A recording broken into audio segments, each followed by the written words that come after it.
I threw up twice before the party. Not because of the baby. The baby was fine.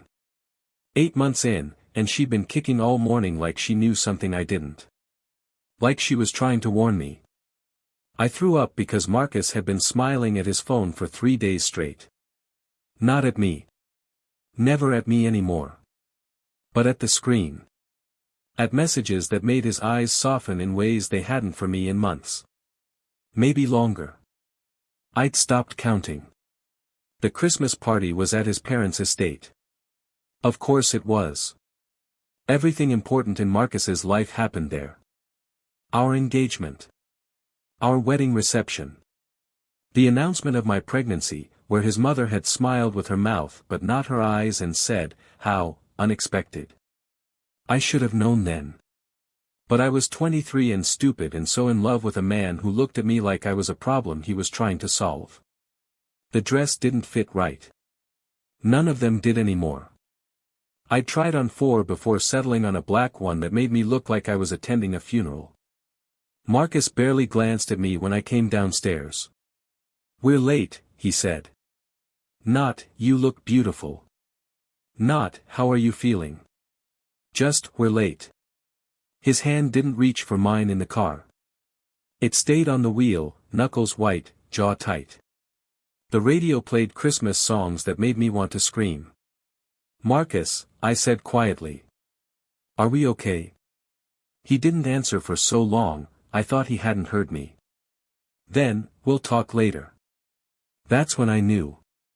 You always know. Your body knows before your brain catches up. My hand started shaking. The baby kicked again, harder this time. The estate was decorated like a magazine cover. White lights everywhere. A tree so tall it touched the ceiling. Waiters in bow ties carrying champagne I couldn't drink.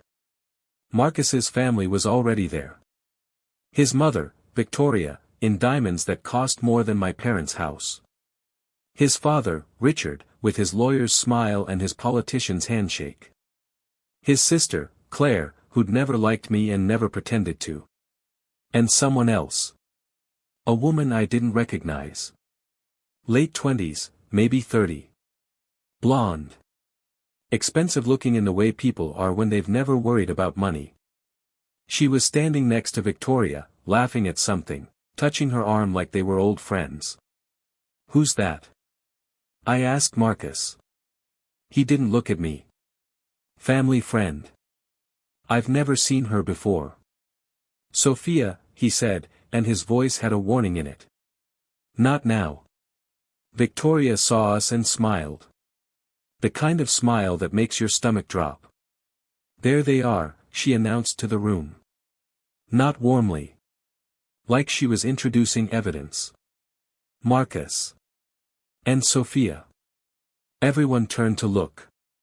30 people in designer clothes holding crystal glasses, all staring at me in my too tight black dress with my swollen ankles and my hands that wouldn't stop shaking. The blonde woman was staring too. But not at me. At Marcus. And he was staring back. That's when I knew who she was. "Everyone," Victoria continued, her voice carrying across the room like a verdict. "I'd like you to meet Amanda. She and Marcus went to Harvard together. Isn't that wonderful? Amanda." The name Marcus had said once in his sleep 2 months ago. The name he'd sworn meant nothing when I asked. "We've been catching up," Amanda said, and her voice was smooth and confident. The voice of someone who'd never doubted her place in a room. "It's been too long." She looked at Marcus when she said it. Not at me. Nobody was looking at me. Except Claire, who was smiling as she'd just won something. Dinner was worse. They'd seated me at the end of the table. Marcus was in the middle, next to Amanda. I watched them talk. Watched her laugh. Watched him lean in close to hear her better, even though the room wasn't loud. I pushed food around my plate and felt the baby kick and tried not to cry in front of people who were already looking at me like I was something broken they needed to throw away. Victoria stood up when dessert was served. "I'd like to make a toast," she said.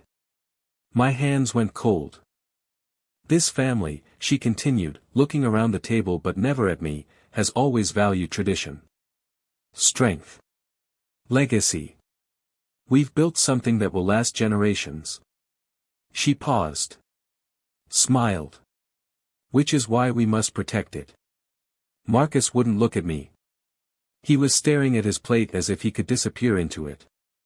Some decisions, Victoria said slowly, are difficult. But necessary. That's when I saw the envelope. Richard pulled it from inside his jacket. Thick. Official looking. He slid it down the table toward me like it was diseased. Sophia, Victoria said, and her voice was almost kind. Almost. We think it's best if you and Marcus part ways. The room went silent. I looked at Marcus. Finally, he looked back. His eyes were dead. The papers are drawn up, Richard said. His lawyer voice. It's very generous, actually. You'll be taken care of. The child will be taken care of. But the marriage. He trailed off. Shrugged. It's not working. Marcus, I whispered. He didn't move. This isn't personal, Victoria said. You're a sweet girl. But you were never right for this family. Surely you felt that. I had. Every day. Every dinner. Every event where I was introduced last and forgotten first. Marcus, I said again, louder this time. Say something. He opened his mouth. Closed it. Then, I'm sorry. 2 words. That's all I got. Sign the papers, Sophia, Richard said. Don't make this harder than it needs to be. My hands were shaking so hard I could barely hold the envelope. Inside were documents. Legal terms I didn't understand. Lines for signatures. There's a pen, Claire said helpfully, holding one out. I looked around the table. 30 people. 30 witnesses. All watching me like I was a show they'd paid to see. Amanda wasn't even pretending not to smile. I'm 8 months pregnant, I said. My voice cracked. I'm carrying your grandchild. And she'll be provided for, Victoria said smoothly. We're not monsters. The ultrasound was in your medical records, Richard said. We have excellent lawyers. They'd gone through my records. My private medical information. They'd known for weeks. And Marcus had said nothing. I looked at him one last time. Waited for him to stand up. To tell them this was insane. To choose me. He stared at his plate. So I picked up the pen. My hand was shaking so hard the signature was barely legible. But I signed. All 3 copies. Watched the ink bleed into the paper and felt something inside me bleed out with it. When I finished, Richard took the papers like he was accepting a business deal. There, Victoria said brightly. That wasn't so hard. Someone laughed. I don't know who. Maybe Claire. Maybe Amanda. But people laughed. And Marcus said nothing. I stood up. The room tilted. Someone gasped, probably because I looked like I was about to faint. Or maybe because I looked like I wanted to flip the table and set the house on fire. Sophia, Marcus started. Don't, I said. I walked out. Past the tree. Past the lights. Past the waiters with their champagne and the guests with their pity. Nobody followed me. I drove home in the dress that didn't fit and cried so hard I had to pull over twice. The baby kicked the whole way, like she was angry, too. When I got to our apartment, his apartment, I guess, now that the papers were signed, I sat in the dark and waited for my heart to stop breaking. It didn't. But something else happened instead. I got angry. The first week, I didn't leave the apartment. Marcus moved out while I was at a prenatal appointment. He didn't leave a note. Just took his clothes, his laptop, the watch I'd saved for 6 months to buy him. He left the furniture. Like he was being generous. His lawyer, Richard's lawyer, really, sent emails. Cold. Professional. Outlining the terms of the divorce, the custody arrangement they'd already decided on, the money they'd transfer to an account in my name. Enough to live on. Not enough to fight back. I read every email and felt my anger grow teeth. My mother called. I didn't answer. She'd warned me about Marcus. About his family. About marrying up when you came from nothing. They'll chew you up, she'd said. She'd been right. The baby came 3 weeks later. January 10th. A gray day that felt appropriate. Labor was 18 hours. I did it alone. Marcus sent flowers to the hospital with a card that said, "Congratulations." I named her Emma. After my grandmother. The woman who raised me when my parents couldn't afford to. The woman who taught me that being poor didn't mean being weak. Emma had Marcus's eyes. I hated that. But I loved her so much it felt like dying. Victoria came to visit when Emma was 2 weeks old. She didn't call first. Just showed up at my door with a designer bag and a smile that didn't reach her eyes. "May I come in?" I should have said no. But I let her in because I was tired and weak and still stupid enough to think maybe she'd come to apologize. She didn't apologize. She sat on my second-hand couch and looked around the apartment like she was cataloging evidence. "You're managing," she said. "Not a question." "I'm fine." "Good. That's good." She paused. "I wanted to talk to you about Emma." My whole body went rigid. "She's Marcus's daughter," Victoria continued. "Which makes her a part of this family. We want to be involved. You threw me away. We ended a marriage that wasn't working," she corrected. "That doesn't mean we don't care about our granddaughter. You called her, the child, when you handed me divorce papers." Victoria smiled. "Patient. Practiced. You're angry. I understand. But think about Emma. Think about what we can provide. The best schools. Opportunities. A future. She has a future. Does she?" Victoria looked around again. "How long will that settlement last? 2 years? 3? You'll need to work. Daycare. Expenses.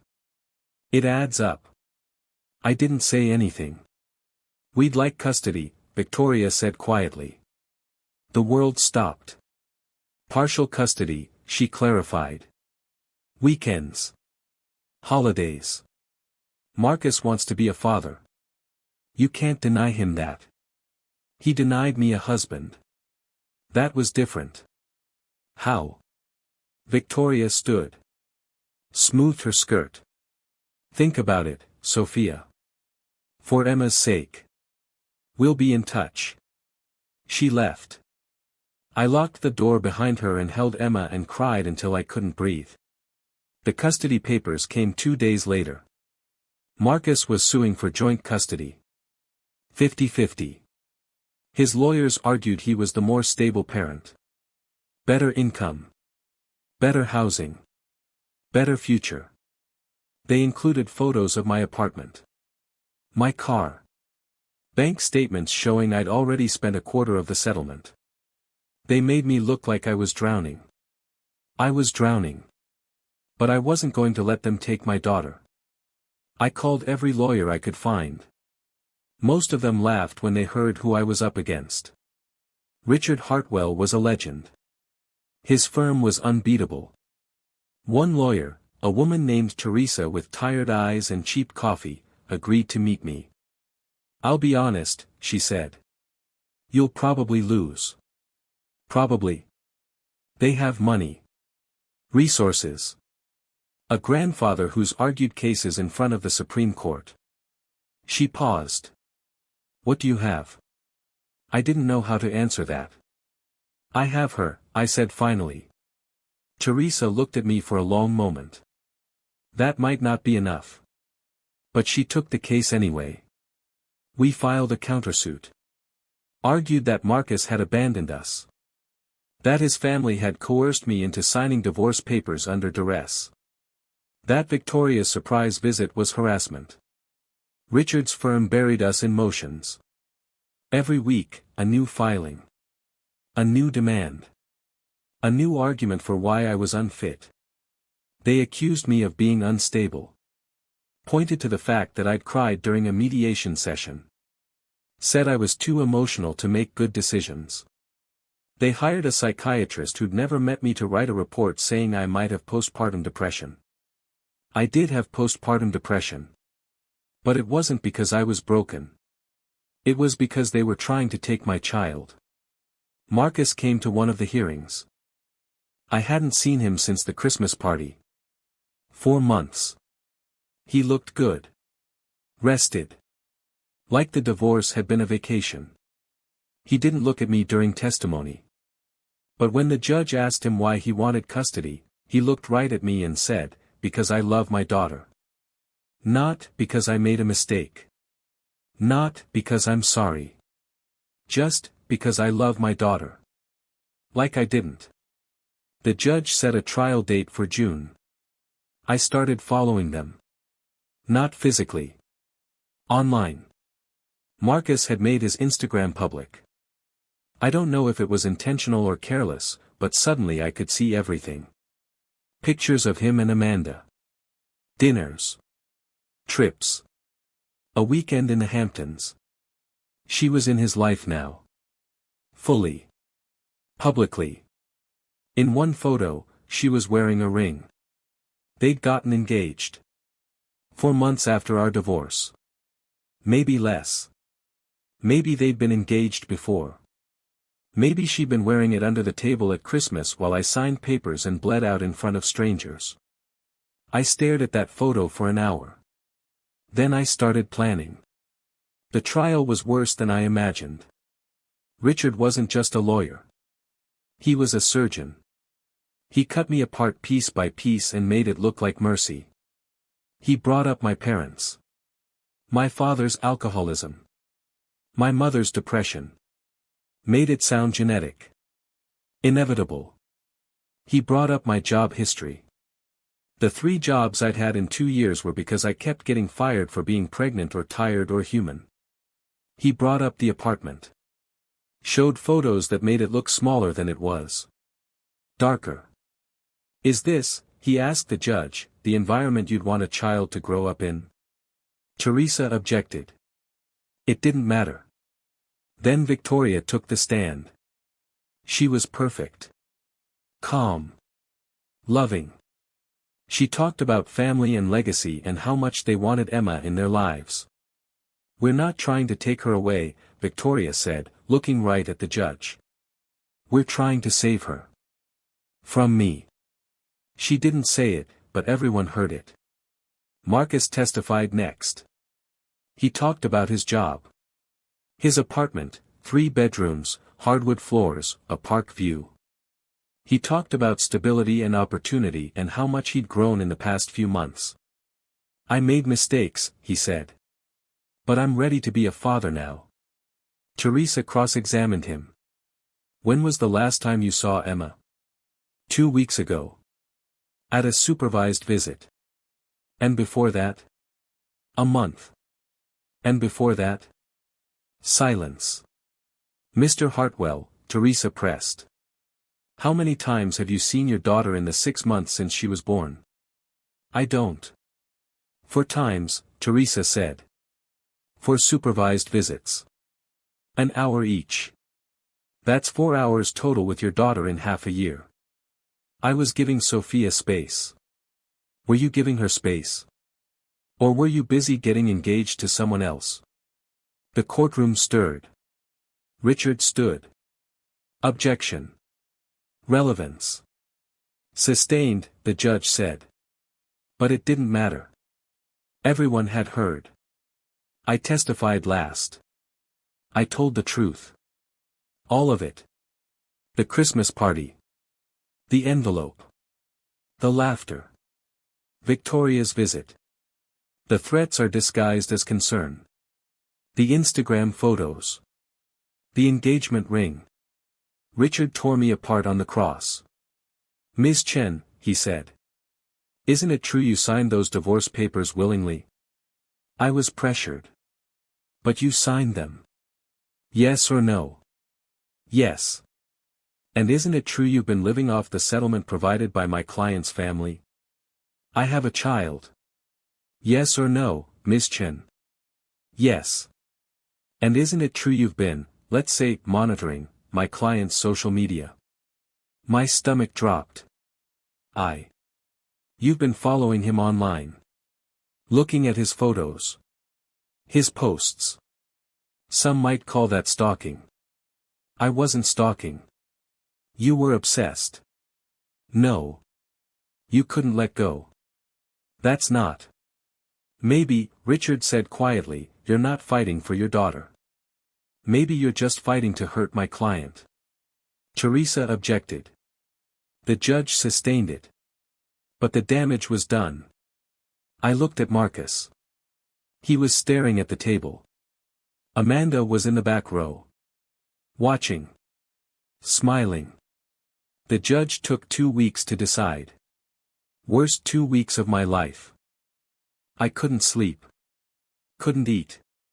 Emma would cry, and I'd hold her and wonder if these were our last days together. Teresa called on a Friday. "Sophia," she said. "I'm sorry. My legs gave out." Joint custody, she continued.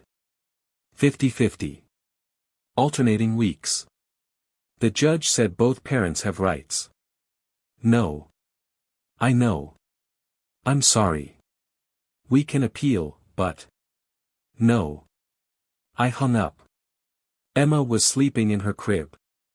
I stood over her and watched her breathe, and felt something inside me snap clean in half. They came for her the next day. Victoria. Richard. Marcus. No Amanda. She'd been smart enough to stay away. "We'll bring her back in a week," Victoria said. Like it was nothing. Like she was borrowing a book. "She's 6 months old," I whispered. "She needs me." "She needs family," Victoria corrected. Marcus reached for Emma. I pulled her away. "Sophia," Richard said. His lawyer voice. "Don't make this harder. You took everything from me. We gave you a generous settlement. You destroyed my life." Emma started crying. "See?" Victoria said quietly. "You're upsetting her." I looked at Marcus. Really looked at him. "You're going to regret this," I said. "Is that a threat?" Richard asked. "No," I said. "It's a promise." I kissed Emma's head and handed her to Marcus. He took her without meeting my eyes. They left. I closed the door and stood in the empty apartment and felt the last piece of my heart turn to stone. Act 4, The Consequence. I spent the first 2 days of that week in bed. Then I got up. And I started digging. Richard Hartwell had been a lawyer for 40 years. Powerful. Connected. Untouchable.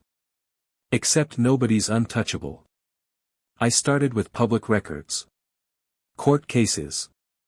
Depositions. There were hundreds. Thousands. I read them all. And I found something. 10 years ago. A case Richard had handled.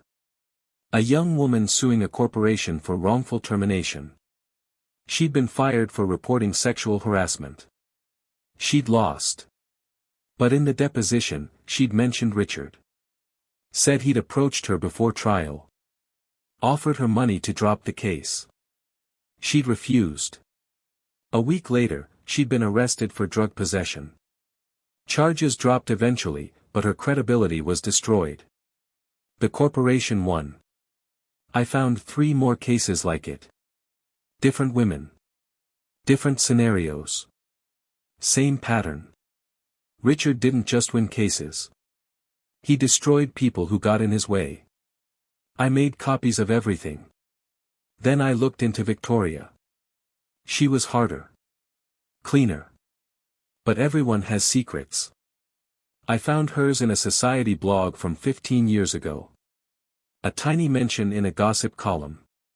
Victoria Hartwell spotted at the plaza with a man decidedly not her husband. The article had been scrubbed from most sites. But the internet never forgets. I found the photos. Blurry. Old. But clear enough. Victoria. In a hotel lobby. With a man I didn't recognize. I ran his face through every database I could find. His name was David Chen. My father's brother. My uncle. I sat in my apartment and stared at the photo and felt the world tilt. Victoria had known my family. Known them before Marcus and I ever met. Had she orchestrated the whole thing? The introduction at that charity event where Marcus and I first talked. Had she set me up? I didn't know. But I knew it was ammunition. Marcus's turn was easiest. Because Marcus was sloppy. I'd kept his old laptop. The one he'd left behind when he moved out. I hadn't touched it in months. Now I did. His passwords were still saved. Email. Bank accounts. Everything. I found messages between him and Amanda. Going back 2 years. 2 years. We'd been married for 1. Can't wait until this is over, one message said. Soon, Amanda had replied. Another, she's not going to sign willingly. We'll need your mother. She'll handle it, Marcus had written back. They'd planned it. All of it. The Christmas party. The public humiliation. The divorce. They'd planned to break me. I downloaded everything. The week Emma came back, I filed new motions. Fraud. Coercion. Conspiracy. I attached evidence. All of it. Richard's pattern of witness tampering. Victoria's connection to my family. Marcus and Amanda's messages. Teresa called me. Sophia, she said. This is explosive. But if you do this, they'll come after you with everything. Let them. I mean it. They'll destroy you. They already did, I said. Now it's my turn. The hearing was chaos. Richard tried to get the evidence thrown out. Illegal search. Invasion of privacy. The judge denied it. Marcus testified. Denied everything. Said the messages were taken out of context. She's obsessed, he said. She's been stalking me. I have proof, I interrupted. The judge banged his gavel. Ms. Chen. You'll have your turn. When I took the stand, I brought printouts. Hundreds of pages. I walked the judge through everything. The messages. The timeline. The conspiracy. Victoria sat in the back, stone-faced. Amanda wasn't there. When I finished, the courtroom was silent. This family, I said quietly, tried to erase me. They tried to take my daughter and make it look legal. Like mercy. I looked at Marcus. But it was always cruelty. The judge called a recess. He ruled the next day. Full custody to me. Supervised visits for Marcus. Once a month. Richard's firm was referred to the state bar for investigation. Victoria's photo, the one with my uncle, ended up in the press. I don't know how. Maybe Teresa leaked it. The headline, Hartwell Family Scandal, Secret Affair, Hidden Connections. Their perfect reputation was cracked. Marcus sent me an email that night. You've destroyed my family. I wrote back, you destroyed mine first. A year later, I moved. New city. New job. New life. Emma was too. Happy. Healthy. She'd never remember the Christmas party. The courtroom. The custody battle. She'd never remember the family that tried to take her from me. But I would. I'd remember every second. And I'd remember what I learned. That love isn't enough. That justice is something you take, not something you're given. And sometimes, the only way to survive is to burn down everything they've built and walk away from the ashes. Marcus got married 6 months later. To Amanda. They had a baby, a boy. Victoria posted photos. The perfect family. Again. I didn't care. I had Emma. And I had something else. Something they'd never have. I'd won. Not because a judge said so. Not because I had more money or better lawyers. But because I'd fought when they thought I'd break. And I'd survived when they thought I'd disappear. They'd laughed at me at that Christmas party. But I had the last laugh. Even if it was silent. Even if it hurts. Emma asked about her father once. She was 3. Starting to understand the world. Why doesn't he live with us? I knelt. Looked her in the eyes. Because some people, I said carefully, aren't strong enough to stay. Are you strong enough? I pulled her close. Yes, baby. I'm strong enough. And I meant it. The end.